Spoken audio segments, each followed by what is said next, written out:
Hello everyone. So we're discussing the solutions of ESE Mains 2021. Before starting, there are some announcements. On 12 month of subscription, additional 3 months is being provided.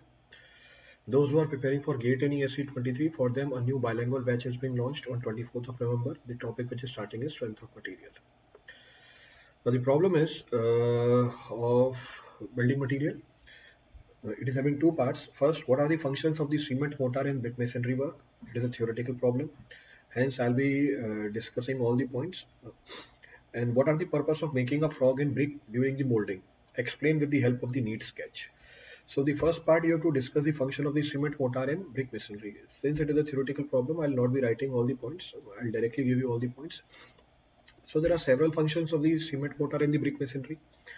Few are very common, can be thought of on your own. बहुत ही common function होते हैं cement motor के brick masonry में या stone masonry में या masonry in general, जिसको आप डायरेक्टली भी बता सकते हो. जैसे इसका काम क्या होता है, its purpose is to bind the material of the brick and stone into a solid mass. तो ये बाइंडिंग मटेरियल की तरह काम करता है. The purpose of the cement mortar is to carry out the pointing work और plastering work. जो exposed surface होता है उसमें पॉइंटिंग और प्लास्टरिंग करते हैं. ये क्या प्रोवाइड करता है हमें, इवन और सॉफ्ट बेडिंग लेयर प्रोवाइड करता है जिसके ऊपर हम ब्रिक या स्टोन्स को प्रोवाइड करते हैं. It forms the general appearance of the brick masonry structure. एक जनरल अपीयरेंस आती है जब मोटार अप्लाई किया जाता है मेसनरी के अंदर. ये एक मैट्रिक्स बनाता है जिसके अंदर हम होल्ड कर सकते हैं ब्रिक या स्टोन के यूनिट्स को, ताकि ताकि ये एक कंबाइंड यूनिट की तरह काम कर जाए. ये जो जॉइंट्स होता है ब्रिक और स्टोन के अंदर उसको फिल करता है, उसको वाटर टाइट बनाता है या उसकी परमिबिलिटी घटाता है, आप ऐसे बोल सकते हो. ये प्रोटेक्ट करता है सरफेस ऑफ ब्रिक मेसनरी और स्टोन मेसनरी को. So there are several functions of this. You can write any of these points. 4-5 point लिख सकते हो आप as per the weightage of the problem. Next है, what is the purpose of making the frogs in the brick during the moulding. अब frog क्या होता है, एक इंडेंटेशन मार्क होता है, जैसे डायग्राम में बना हुआ है.